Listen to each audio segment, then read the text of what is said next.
Olá, alunos, sejam bem-vindos ao vídeo que é referente ao quarto encontro. O encontro não teve, porque nós estamos na Semana Santa e período de Páscoa, e o feriado também é de dia 21 de abril. Então, a universidade teve esse recesso e o encontro não pôde acontecer. E não poderá acontecer, né? Então, eu venho através desse vídeo trazer o conteúdo da unidade 4, tá? Quais são os objetivos? O geral é compreender a relação entre a gestão de projetos e o planejamento financeiro. Os específicos são identificar a utilidade do planejamento financeiro, conhecer os conceitos de investimento e de poupança e entender a importância do fluxo de caixa projetado na gestão de projetos. Planejamento financeiro, vocês já devem até, inclusive, fazer dentro da casa de vocês, ou vocês já ouviram até falar. Mas quando a gente fala, né, na questão da gestão de projetos, a etapa, né, de planejar os recursos financeiros é fundamental para que a gente veja a utilização dos recursos que nós temos e se eles são suficientes. Então, a gente faz nessa etapa um planejamento, né, dos recursos necessários. A gente estima, né, quais são os recursos. A gente precisa de quantos funcionários? A gente precisa de qual maquinário, né? Se for um projeto, por exemplo, de expansão de fábrica. De repente, a gente precisa de quais gastos que a gente vai ter, né? E aí isso tem que estar ligado ao que a empresa pretende alcançar, as metas financeiras. Porque sem saber o que pretende alcançar, não tem como saber o caminho que vai ser utilizado durante todo o percurso financeiro. E quando a gente fala principalmente de planejamento financeiro, a gente fala da criação do orçamento. O orçamento nada mais é do que o planejamento financeiro traduzido, o planejamento traduzido em números e que justamente faz com que a empresa, né, consiga minimizar os riscos, né, dentro daquele projeto existente. Ele vê, né, através do orçamento, a gente consegue ver se o projeto está sendo executado conforme o que era esperado, e também a gente consegue, né, potencializar os retornos que a gente espera com aquele projeto. Lembrando lá do encontro passado, né, a gente fazia avaliação de investimento, né, através de valor presente líquido e de taxa interna de retorno, né, para ver se justamente teria rentabilidade. E aqui, né, a gente vai ver de fato, através dos valores, se isso aconteceu. Mas quais são as etapas do planejamento financeiro? A gente precisa, primeiro, estimar os recursos que são necessários, sejam eles pessoais, financeiros, materiais, né? O que a gente precisa de fato para conseguir alcançar aquele projeto que a gente espera. Aí a gente vai definir quais são as metas. De repente, ter X rentabilidade, X% de rentabilidade, é, alcançar um novo público, né, uma fatia de mercado, qual é a meta, né? Com isso, a gente elabora o orçamento, que é a peça financeira que vai trazer essa tradução do planejamento que a gente fez. Além disso, a gente faz uma análise de sensibilidade. O que é isso? É uma análise onde a gente vê se possíveis variações dentro dos parâmetros orçamentários, a gente, por exemplo, gastos, se ocorrer um aumento de um determinado gasto, o que isso vai acarretar para o meu orçamento? Se eu aumentar, por exemplo, se for uma expansão, né, de novo, de uma fábrica, e a gente tem uma projeção de receita, se houver um aumento de projeção de receita, qual vai ser o aumento dos meus gastos, né? Para isso, a gente tem que fazer um monitoramento constante para ver se aqueles gastos que foram orçados estão de acordo com o que está acontecendo e controlar para que, se a gente verifique alguma alteração, né, entre o que a gente está gastando e o que foi orçado, tem uma discrepância muito alta, a gente criar uma ação corretiva para voltar à meta estabelecida, para voltar àquilo que a empresa espera. O que que é poupança, né? E como que ela está ligada à gestão de projetos?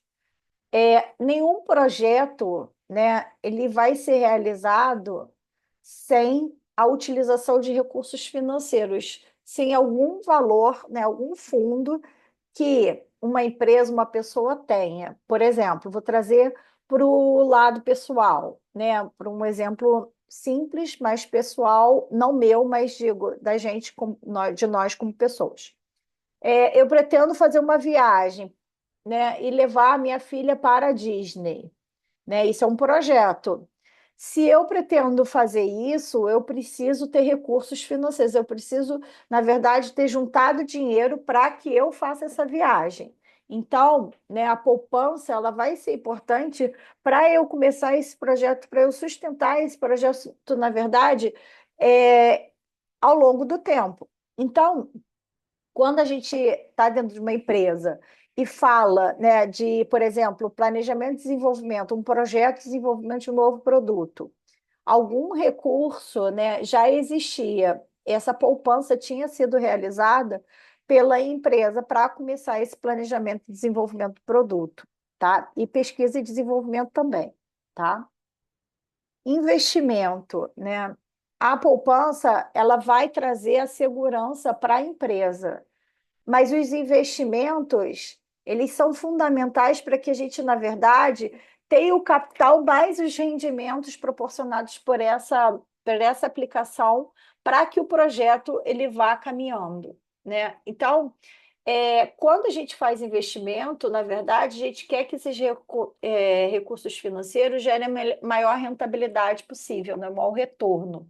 Então, para quê? Para que a gente continue investindo e trazendo mais investimento, mais dinheiro para os nossos negócios, né?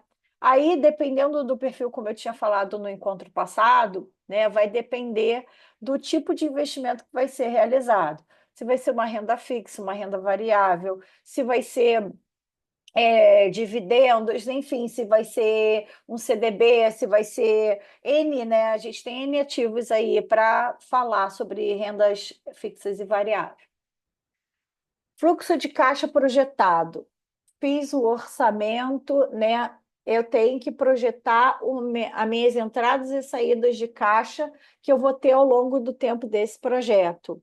Então, isso faz com que os gestores eles consigam fazer um planejamento que traga segurança com os recursos que eles precisam para justamente, né, tomar decisão em relação àquele projeto ser desenvolvido com relação aos investimentos e financiamentos que vão ser realizados ao longo do tempo.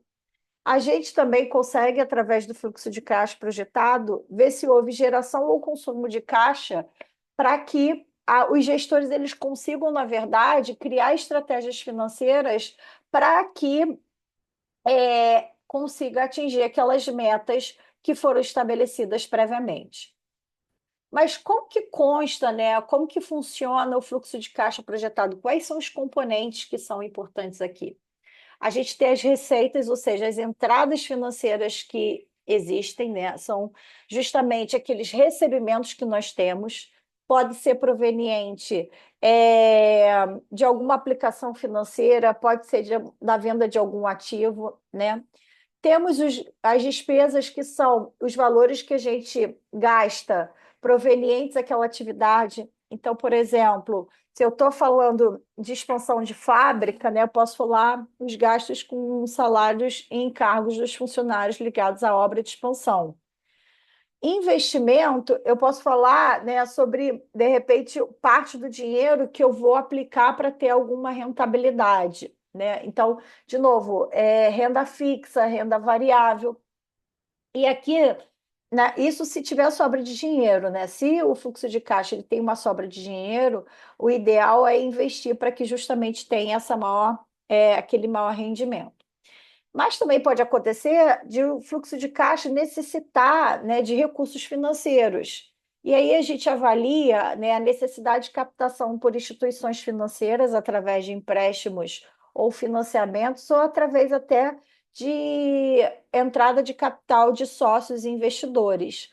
Então, aqui a gente faz essa projeção justamente para verificar se vai vir capital de terceiros ou capital próprio da entidade.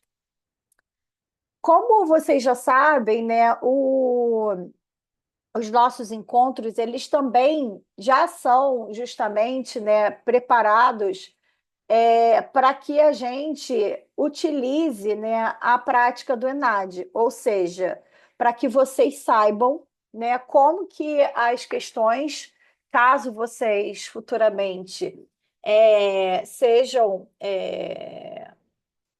chamados, né, para fazer essa prova, vocês estejam preparados. E também, caso alguém tenha interesse em questões de concurso, também é uma metodologia que a gente mostra para quem deseja fazer, né, esse tipo de concurso. Então, vamos lá. Essa é uma questão de ENAD de 2018.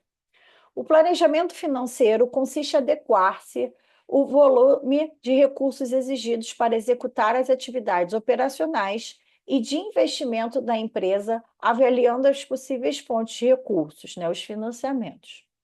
Portanto, torna-se necessária a análise da estrutura de capital, bem como a avaliação da capacidade de obtenção de financiamento da empresa. O orçamento de caixa e o orçamento de despesas financeiras, adequadamente elaborados e analisados, fornecem importantes subsídios para tomadas de decisões financeiras. Né? Esse é um trecho do livro do Ogier, né, que se chama Administração Financeira e Orçamentária, que inclusive tem na minha biblioteca, se vocês tiverem interesse, podem buscar lá. Considerando o texto apresentado, avalie as afirmações a seguir. Para que sejam eficazes, as estratégias financeiras devem ser flexíveis, pois o mercado financeiro é bastante dinâmico? Sim, né? Por quê? Hoje a gente tem mudanças na taxa da Selic e mudanças em relação a determinados investimentos, né? Então, aumento de valores também de gastos, né? A gente tem aí no mercado alguns produtos que estão mais caros, por exemplo, a gente pode ter essa oscilação, né? E aí as estratégias financeiras elas precisam ser flexíveis para acompanhar esse movimento que o mercado financeiro traz. 2. A elaboração do orçamento de despesas financeiras exige a definição clara e objetiva das premissas e critérios básicos, considerando-se os possíveis cenários econômicos do período orçamentário? Sim, porque quando a gente fala, né, que o mercado ele oscila bastante, que ele traz bastante variações, né? A alta gestão ela já fez um monitoramento do ambiente e verificou quais são as premissas e os critérios que ela vai utilizar para a montagem do orçamento. Então, eles, né, estão considerando justamente essas variáveis para que justamente a projeção de recursos financeiros seja feita da melhor forma possível. 3. Para a eficácia da estratégia de financiamento, deve-se observar o comportamento da necessidade de caixa de todo o período orçamentário, considerando-se as possíveis condições dos mercados financeiros brasileiros e internacionais e a capacidade de obtenção de financiamento da empresa. Também é verdadeiro, né? Se a gente está falando de mercado que muda, que é dinâmico, e também a gente também tem que avaliar, quando a gente fala, né, de necessidade de caixa, se a empresa ela tem condições de obter esse capital de terceiros junto ao mercado. Então, até isso também é verdadeiro. A avaliação do desempenho das atividades financeiras pode contribuir significativamente para a geração do lucro, contribuindo para a eficácia das tomadas de decisões financeiras, mesmo diante das volatilidades do mercado financeiro também, né? A gente faz uma questão, uma análise, né? Justamente se a empresa ela vai gerar fluxo de caixa futuro, se ela vai conseguir justamente ter um desempenho, né, dentro do que ela planejou, para justamente conseguir acompanhar essas mudanças que acontecem no mercado. Então, também é verdadeiro. Dessa forma, o gabarito é a letra E, alternativas 1, 2, 3 e 4. Bom, para agregar conhecimento a vocês, eu trouxe 3 vídeos, tá? 2 da Nath Finanças, se eu não, eu acho que 2 do Sebrae e um da Nath Finanças. Espero que vocês curtam, tá? E que agregue aí um conhecimento. E eu mantive o Asaf Neto e o Lima, que são referências que eu gosto bastante. Eu acho que pode ajudar vocês na compreensão da unidade 4, tá bom? Se vocês tiverem quaisquer dúvidas, não hesitem em entrar em contato, tá? Caixa de entrada eu vou responder vocês. Espero que vocês tenham realizado um roteiro de atividade excelente. Eu vou avaliar com todo o cuidado, paciência e atenção. Fiquem tranquilos, tá? Uma boa semana para vocês, um bom feriado. Fiquem com Deus e até mais. Tchau, tchau.